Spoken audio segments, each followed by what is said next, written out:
Mi marido celebraba con su amante en mi velorio, pero casi se desmaya cuando abrí la puerta y aparecí viva. ¿Quieres saber lo que pasó? Entonces mira hasta el final. Mi nombre es Aitana Ortega. Y durante mucho tiempo, fui lo que muchas personas sueñan con ser. Empresaria respetada, presencia habitual en las columnas sociales, rostro conocido en eventos prestigiosos aquí en Ciudad de México. Al lado de mi esposo, Mauricio, dirigí durante años una de las empresas más sólidas del sector financiero. Nuestra imagen era impecable y cuidadosamente construida. Por fuera, parecíamos la pareja perfecta. La sintonía era elogiada, nuestros discursos coincidían demasiado. Él hablaba de estrategia, yo hablaba de ética. Él saludaba a los accionistas, yo encantaba a la prensa. En casa, puertas de vidrio, muebles italianos y cenas silenciosas. Pero nadie percibe el vacío entre dos sonrisas, cuando ambos están tan acostumbrados a sonreír bajo el flash. Mauricio siempre tuvo un talento natural para impresionar. Era ambicioso, pero sabía disimularlo bien. Encantador, articulado y con un carisma que conquistaba con facilidad. Para todos, él era el esposo ideal. Y, durante mucho tiempo, yo también quise creerlo. Fue entre reuniones y compromisos que algo empezó a cambiar. Pequeños retrasos, miradas esquivas, excusas que no cuadraban. Y entonces, ella. Carmen Valdés. Joven, elegante, siempre lista con una respuesta rápida y un elogio sutil. Había sido mi secretaria por un breve periodo antes de ser transferida al departamento jurídico. Oficialmente.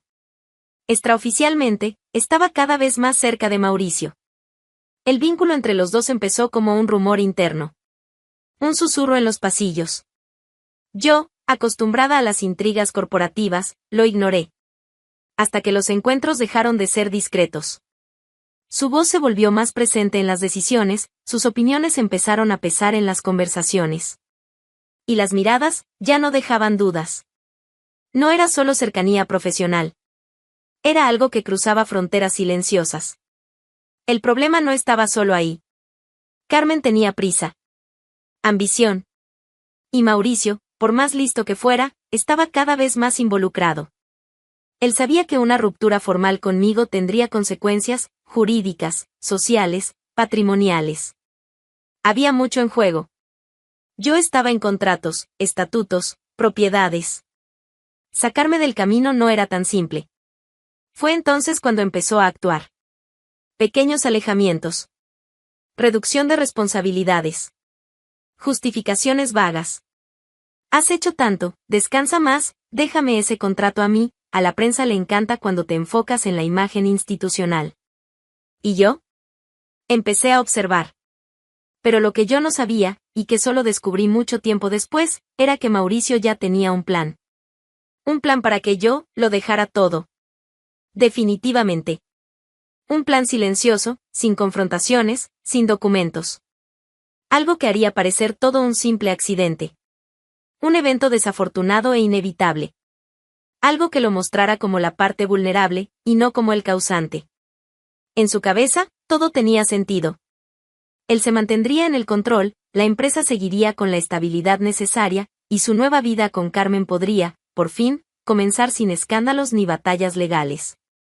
Era casi ingenioso. Casi. El tipo de idea que solo nace del cálculo frío. Y de la falsa certeza de que nadie lo va a descubrir. Pero subestimó algo importante, los detalles. Detalles que escapan a los ojos de quien se cree por encima de todos.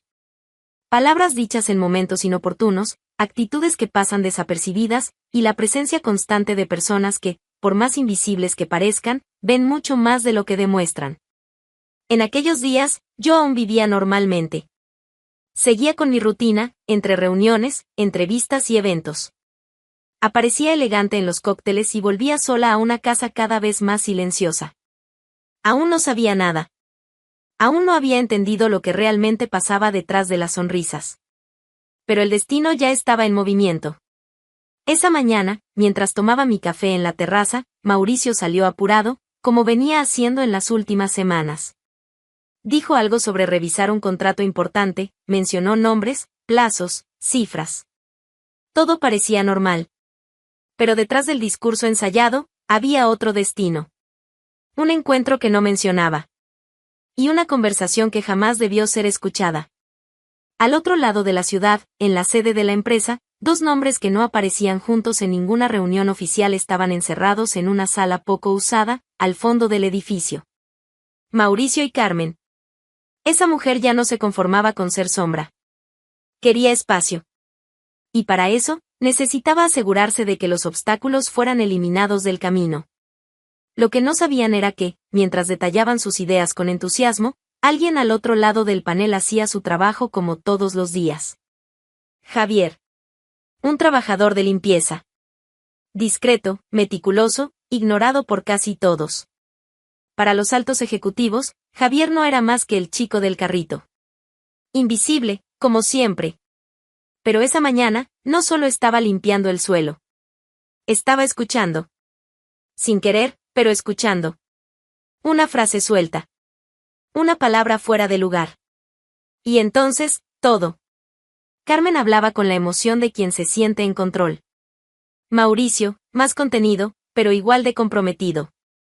Usaban expresiones vagas, hablaban de libertad definitiva, garantía de que no habrá retorno.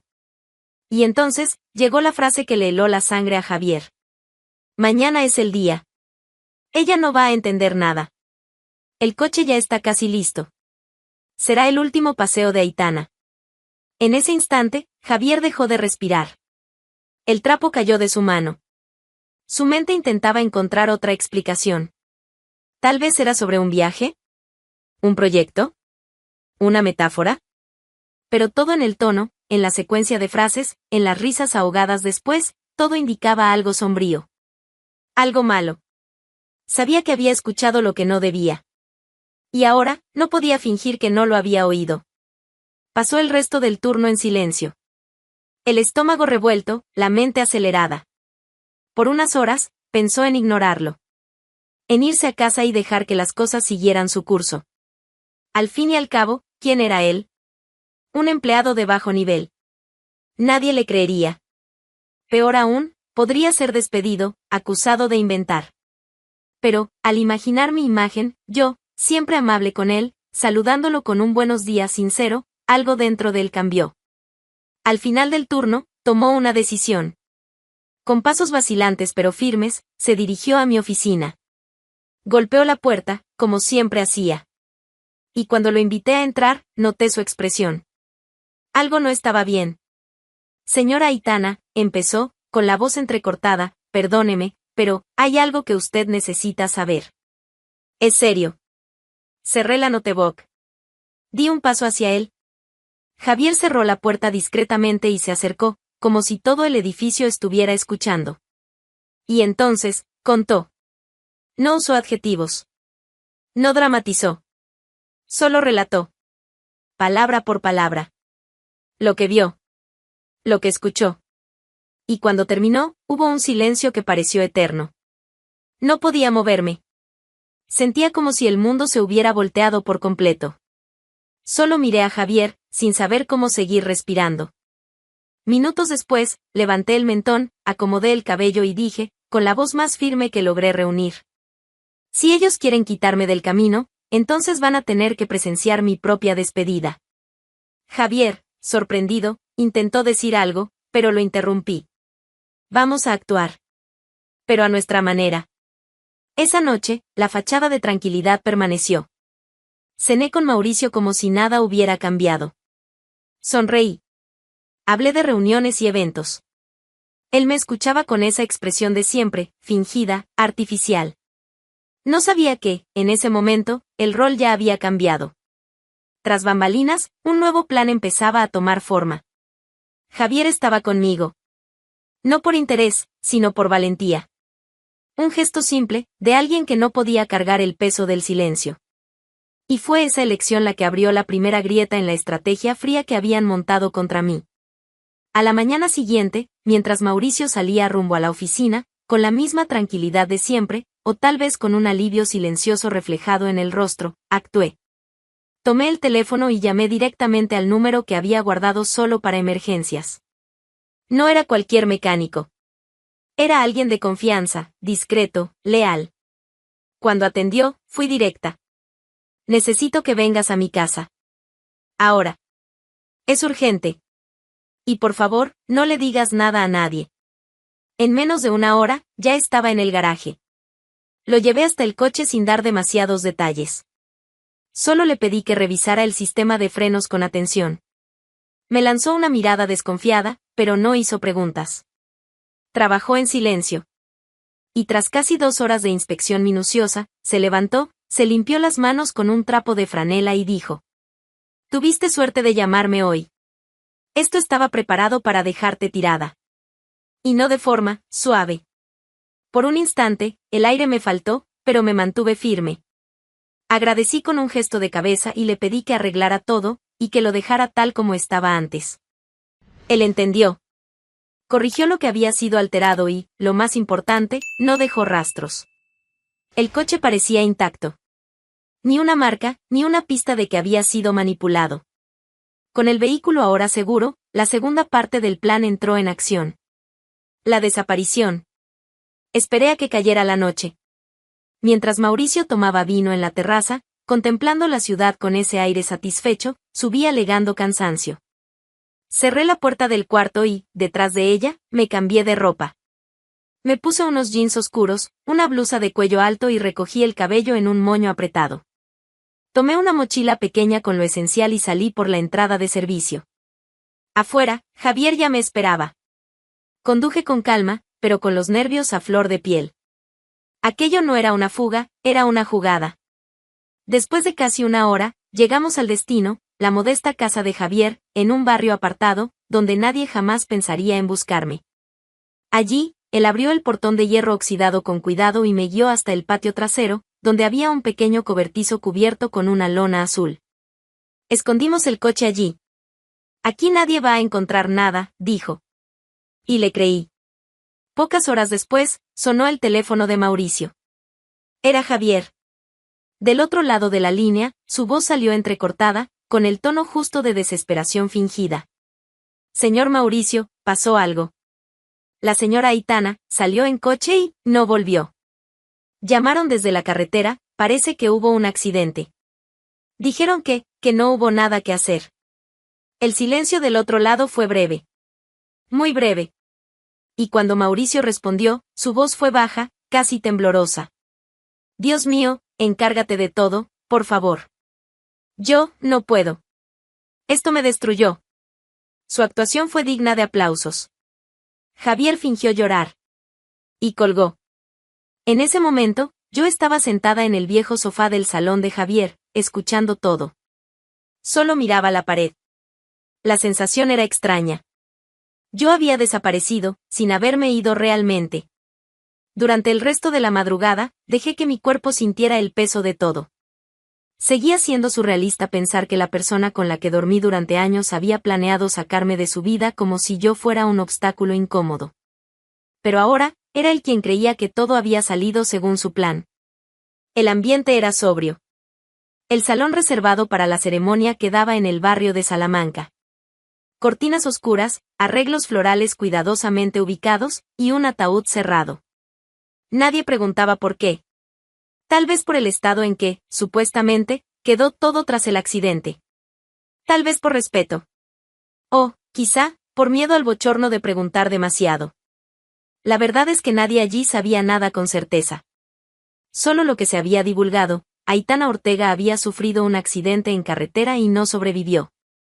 Ningún detalle más allá de lo necesario. Javier, el único contacto directo con la familia, decía poco. Su presencia era discreta. Cumplía su papel con una dignidad silenciosa, como quien carga un peso demasiado grande como para expresarlo. Mientras los invitados llegaban, los susurros se mezclaban con el sonido del órgano tocando una melodía lenta. Algunos miembros de la alta sociedad estaban presentes, más por protocolo que por afecto. Empresarios, colegas del consejo, figuras públicas y amigos de la prensa hacían fila para expresar condolencias que parecían automáticas. Cada abrazo era una repetición vacía. Y en el centro de todo esto, estaba él. Mauricio.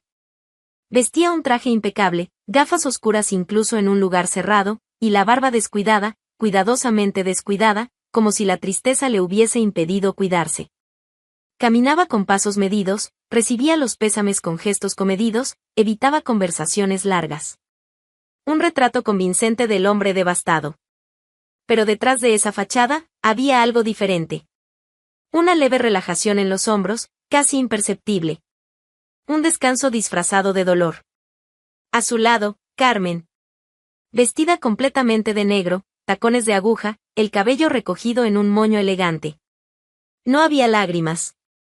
Solo un rostro excesivamente concentrado. Un poco rígido. Pero lo bastante discreto como para no despertar sospechas.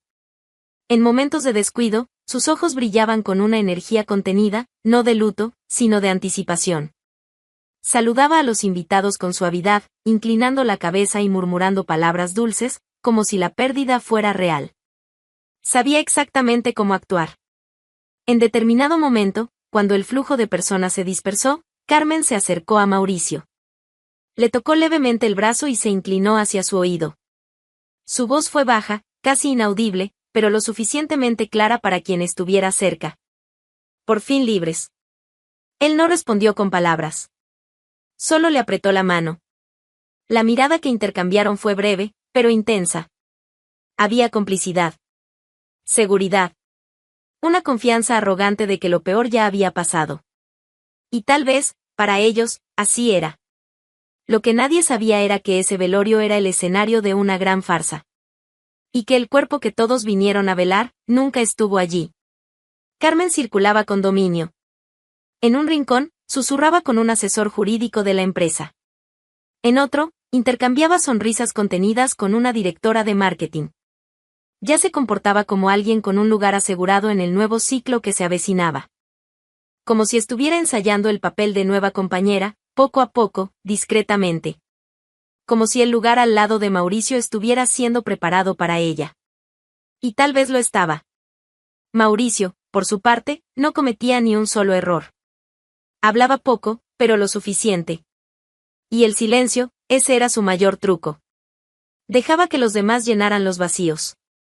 Dejaba que los rumores circularan por sí solos. Todo eso ayudaba a consolidar la narrativa que él quería. La narrativa de la pérdida trágica. Del giro inesperado.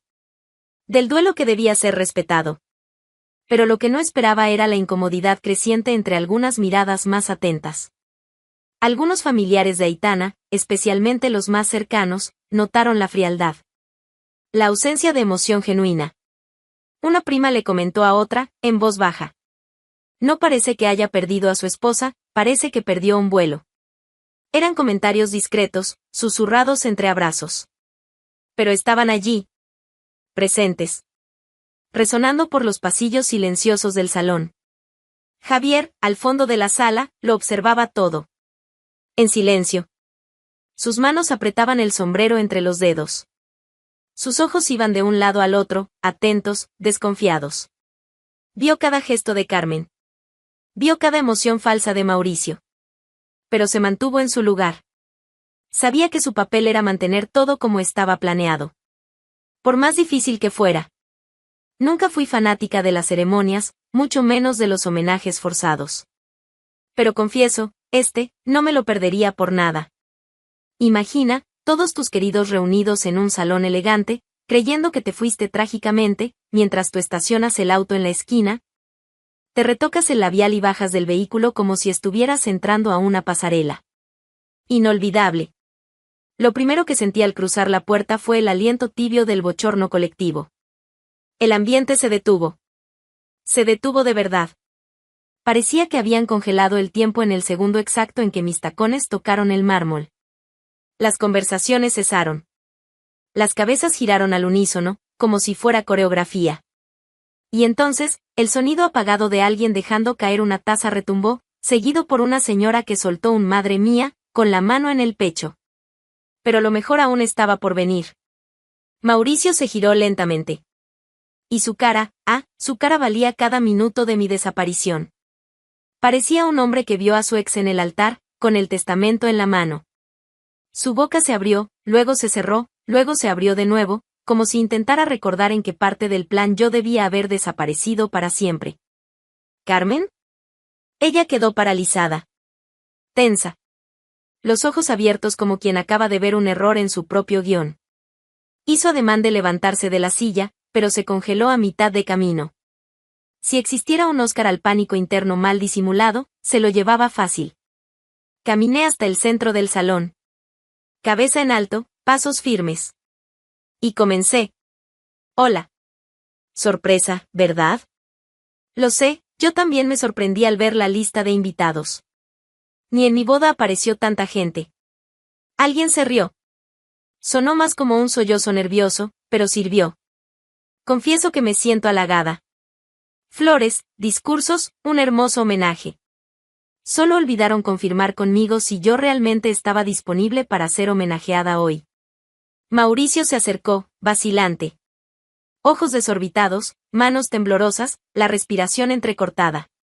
Aitana, esto es un milagro. No, querido. Milagro es que todavía no hayas tropezado con tu propia mentira. Pero ya llegaremos a eso. Me giré hacia los presentes, con ese tono que mezcla simpatía con un desprecio afilado.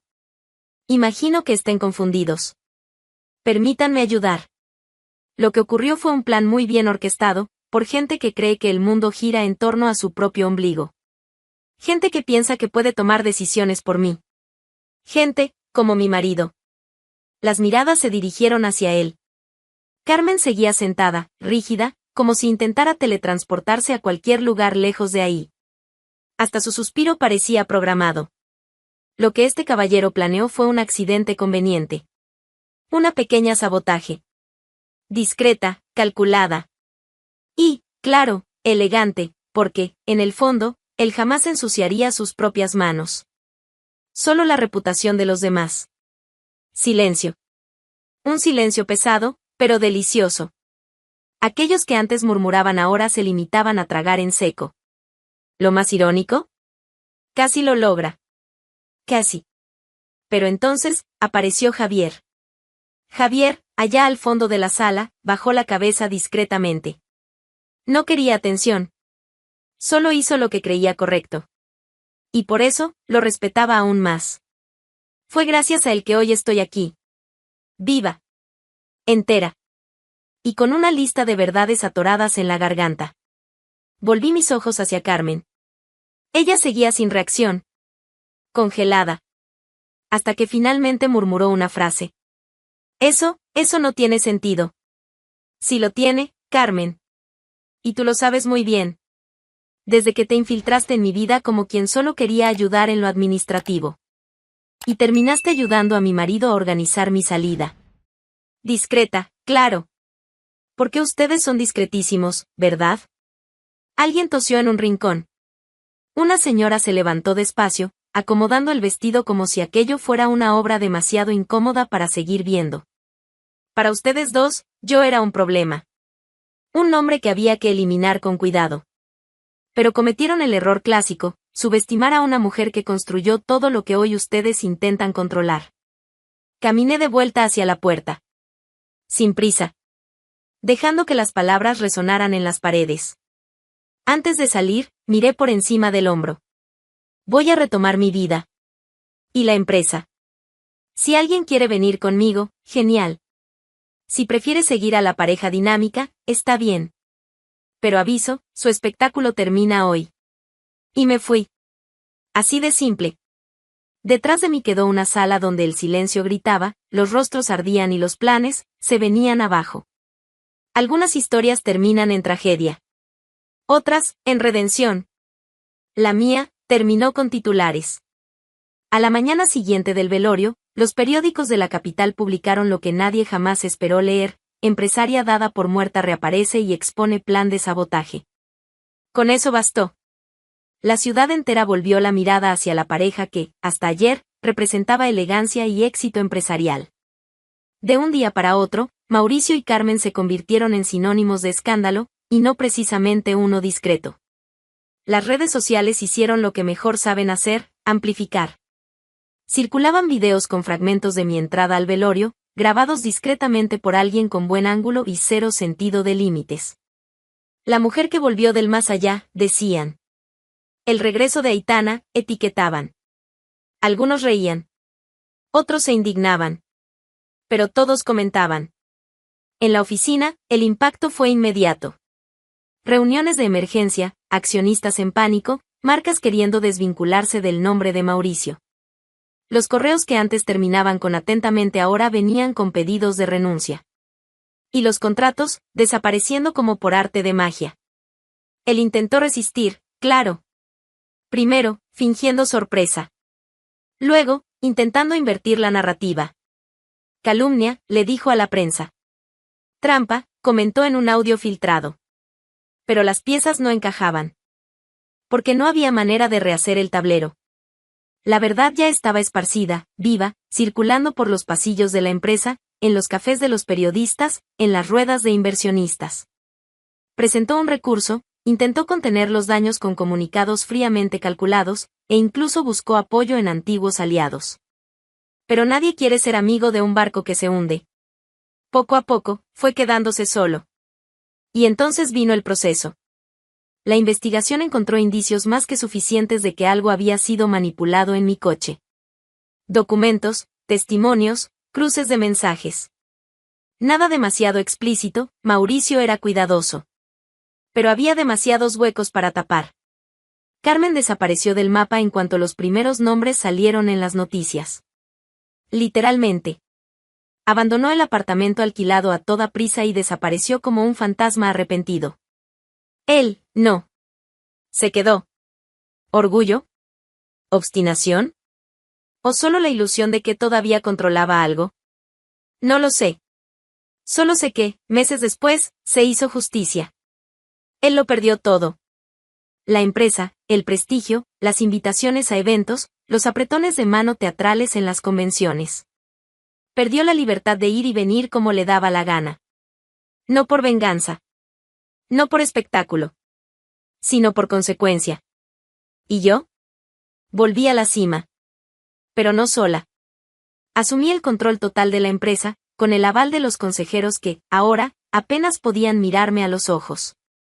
Javier pasó de ser un empleado invisible a director administrativo. Y no por caridad, sino por competencia y por haber sido, en todo ese escenario, el único con verdadera valentía. No sé ni cómo usar un escritorio así, dijo, sentado en la nueva oficina, sin tocar los objetos. Entonces empieza moviendo el calendario, respondí, sonriendo. Porque mañana tienes reunión con los inversionistas. La empresa cambió. El equipo cambió. Y, lo más importante, la actitud cambió. Ahora, los pasillos que antes albergaban silencios incómodos se llenaron de voces seguras. Y yo, dejé de ser la cara bonita al lado de un hombre poderoso. Pasé a ser el centro de la estrategia. La fuerza motriz. La líder. Algunos antiguos socios intentaron acercarse de nuevo. Aitana, qué historia, Lo que necesites, aquí estoy. Qué bueno saberlo, decía yo. Anota tu nombre en la lista de espera. Puede que tarde algunas vidas. En el fondo, nunca se trató solo de justicia. Fue sobre respeto. Sobre recordarle a todos, y a mí misma, que quien construye algo con sus propias manos no merece ser apartada de la escena por la conveniencia de nadie. Hoy, miro hacia atrás con una mezcla de sorpresa y satisfacción. Sorpresa por todo lo que fui capaz de hacer. Satisfacción por haberlo hecho sin perder mi esencia. Yo lo demostré. Con clase. Con verdad. Y con la elegancia de quien nunca necesitó usar la fuerza cuando tenía la inteligencia de su lado. Mauricio creyó que borraría mi nombre de la historia. Pero fue exactamente ahí, donde comenzó. Aitana no solo volvió, sino que obligó a todos a tragarse la verdad. Comenta qué te pareció ese final,